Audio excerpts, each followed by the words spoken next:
And just about. And good morning. Welcome to Talk TV. I'm Doug Brendel, your host. Today I'm joined by the president of the Nevada Council of the Blind, Rick Kuhlmey.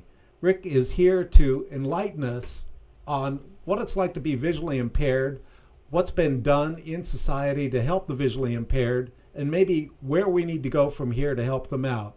When you have your eyesight, you take it for granted, but Rick's here today to tell us don't take it for granted. Rick, how you doing today? I'm doing well. Thank you very much for having me on the program. Rick, give us a little bit of background on your personal history of being vision impaired. When did it happen? And then how did you come to be associated with the Nevada Council of the Blind? Well, thank you. I first noticed I had a problem with my eyesight when I would look at a telephone pole and it would bend off to the left at about a 35-degree angle, and I thought, gee, something's not right. So that's when I found out I had histoplasmosis. I was living in Minnesota at the time. I went to the University of Minnesota, to the eye clinic there, and the histoplasmosis progressed, and it took out the fovea of the right eye first, and then it seemed to go into remission for a while. Thought everything was all right, so I moved to Nevada, and about a year later, the left eye went again. I say again, it took the fovea out. Found out that I had joined a club that was kind of a small membership as far as histoplasmosis causing eyesight loss. Normally it attacks the lungs, and it's killed people doing that. But thank God, I just lost my eyesight. So since I was in Las Vegas, I had to adapt to live out here, and it wasn't too bad. I was very blessed because I had enough eyesight I could function by myself. I could tell colors, and I could see the objects, and I could figure out where the food was on my plate, so I didn't need any help with that. When you're totally blind, you can't do those things.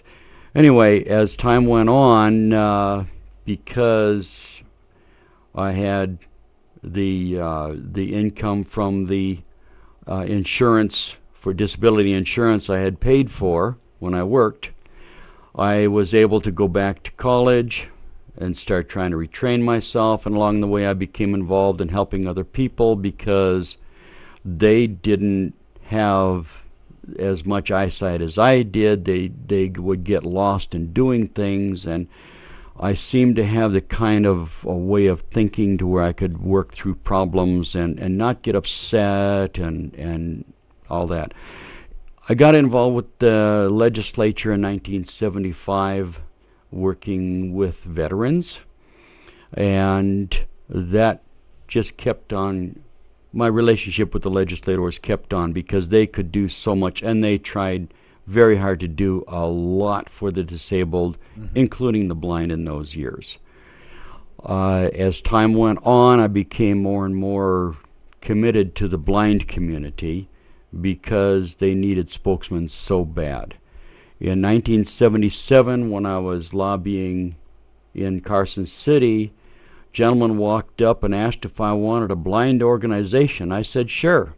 So he gave me the Nevada Council of the Blind in a box. I took it home, put it on a shelf, and thought, this is going to be useful. In 1980, I got a call from a gentleman named KPVM, who was a blind vendor at Hoover Dam.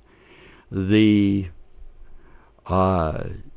administration of state government had decided to do away with the Bureau of Services to the Blind, and he was trying to find people to fight against this. And he and I got to talking. I said, gee, I happen to have an organization of and for the blind on the shelf. He said, what is it? I said, Nevada Council of the Blind. Well, at that point, since he knew about the national organizations and the different background and all, which I didn't know yet, he was extremely happy, and we started the Nevada Council of the Blind back up. And this was what year? That was 1979, 80. In 80, we were going full tilt. In 81, we went to the legislature and fought and kept the Bureau of Services to the Blind. Oh, very good. And that's a whole nother story in itself. But the blind went and did it for themselves, which is so great because people don't think we can do much usually. In fact, the blind don't think they can do much. They have no idea how much they can do. So anyway, I was president of the Nevada Council of the Blind from 1980 to 1984, and then had to step back because I was in debt and I had to pay the debts off. Because this stuff costs money. You don't go traveling to Carson City for nothing, and we couldn't get the donations. So anyway, when I finally was slowed down from my other efforts in the year 2000, when I had the first hip replaced, I had to start changing my lifestyle. I was also diagnosed with a chronic back problem, which is more severe than I like to think it is. But anyway, I got more involved with the Nevada Council of the Blind again, went back on the board, and finally, about 3 years ago, was elected state president again. All right. Because of the work that the last president, Carol Ann Ewing, had done, and others before her, there was a base that I could build on, and I'm able to spend more time than Carol and the other past presidents. So we've been doing a lot of work. I've been coming out here to Pahrump, to the great, wonderful people out here in Pahrump for a little over 2 years. Every month we come out, we're meeting. And the group has grown to well over 40 people. And they're dynamic people who have learned they can do a lot of things. The comradeship, the just being with others who have the same problem gives you a confidence. Mm-hmm. You can, if you spill something, nobody puts you down. Everybody does it. If your socks aren't matched, so what? Nobody can see it. Who cares? It's insignificant. Yeah. And because they've been learning and growing and doing so well, and thanks to Kathy Welsh and her mom, who are spark plugs out here, and well, just so many others, they finally went and talked with the Nye County Commissioners last Tuesday, I think it was, at the county commission meeting, and got their attention about the transportation problems and the pedestrian safety problems that live in Pahrump. No, I can relate. Thank you. Pahrump's a township. Doesn't have a lot of money. In a county that doesn't have a lot of money. And over the years, the common sense that could have been used to do things just a little bit differently for only a few dollars more wasn't done. Now it's come to where it's going to have to be addressed. Right. And now we're talking retrofit instead of do it right the first time. It's a lot easier, a lot less expensive, and it's done. Instead of, we got to go back in, tear up the sidewalks, do them all over. Right. Where you do have sidewalks. Yeah, where you do. You're right. Which, I mean, a lot of your streets out here don't even have anything firm you can pull off on the side of. So you've got to do that too. This is why transportation is so extremely important in Pahrump. You can put off doing your proper sidewalks and all of that if you do provide the transportation. So that's first and foremost. And being spread out like you are, it's even worse. Right. So the nature of the Nevada Council of the Blind is advocacy and a clearinghouse of information. That's correct. We don't have the money yet to be providing services. And, well, let's face it, there are other service providers here in the state which we would be duplicating. So we, with our number 383-0600 in area code 702, We field a tremendous number of calls. It rings at my home. And I can run anywhere from 2 calls a week to 20 calls a week. There are people that need help. They don't know where to go. Doctors' offices don't have enough information in them.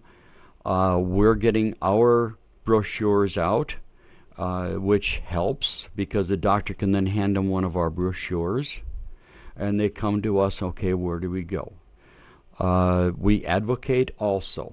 We work at the legislature, which we are careful of, but we don't spend a lot of money out there.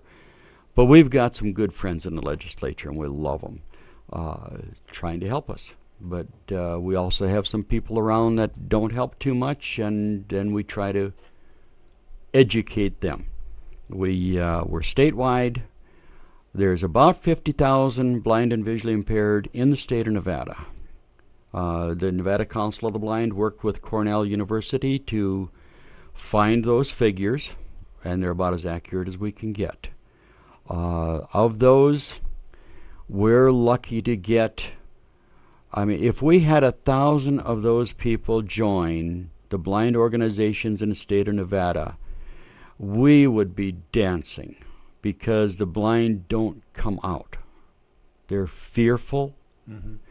They're not educated on how to get themselves around. They need mobility training. Mm-hmm. They need life skills training. And, of course, the legislature took away some of that money from the Bureau of Services to the Blind, our main service provider. It's difficult. There are waiting periods, and it might get even worse to get this kind of training. So we're out here advocating for, and hopefully with the help of people like you and the media, we can get this message across. It's cheaper to train blind people to live in their own homes than to put them in assisted living facilities. The difference can run as much as $60,000 a year.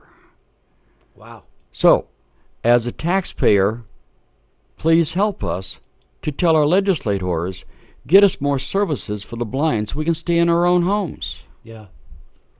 And with any impairment, it's always tough at the very beginning, so I'm sure it is. That's a big part of what you do, is someone who says, man, my eyesight's going, I can't do this, I can't do that, and they get scared, they get frustrated, they get depressed, and if you can get them in the right direction at the beginning, I'm sure that's one of the biggest helps you can do. It is. You're so right. I got a call from a lady in Tennessee. Her brother had moved to Las Vegas, been here about a year, and lost his eyesight. He was sitting in his apartment, not knowing what to do, how to do anything. She was calling him, trying to talk with him, and he was so depressed, he was talking suicide. Mm-hmm. I called him, we talked over the next few days, and then I didn't hear from him or anybody for a week and a half, 2 weeks, and I got a call from her. She was in Las Vegas, she and her husband, picking him up, taking him back to Tennessee with them, and he lived. That is That's great. A dramatic example, but yeah.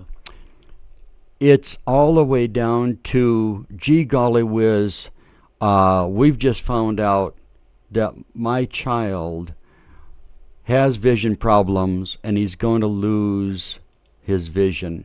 Where do I go? Right. We know where to send them. Right. We are, some of us are members in Lions, and Lions in Clark County do testing for children that are under 3 years old for amblyopia and 2 other diseases, which could take their vision. We're involved all across the board with as many organizations as we can collaborate with. That's great. Hey, we're going to take a break right here, Rick, and when we come back, we're going to have a second guest, and that would be Kathy Welsh. She lives right here in Pahrump. She is visually impaired, and she can touch on a few subjects that I'm sure are going to be of great interest to you, so don't go anywhere, and we will be right back. Okay, we're back, or I should say I'm back. our guest had to leave. They went down to the senior center. They're having a meeting there today, and they'll be talking with one of our county commissioners. So I will wrap this one up for today and tell you what, we have a lady here in town by the name of Kathy Welsh. If you would like to get involved with the Nevada Council of the Blind, there we go right there. You can get a hold of Kathy Welsh here in Pahrump. 2 telephone numbers. Home phone number, of course, is area code 775. That number is 751-8198. Also has a cell phone. You can call her at 513-0604. And that's Kathy Welsh. Oh, I told him I'd do one more thing too. If you have a car that you could donate to the cause, they would be more than happy to take it. Donate your car. That is 800-818-4619. Call that toll-free number and they will let you know how to go about donating your car to help the visually impaired here in Nevada. Okay, that does it for today, folks. And join us again here on Talk TV. Have a great day.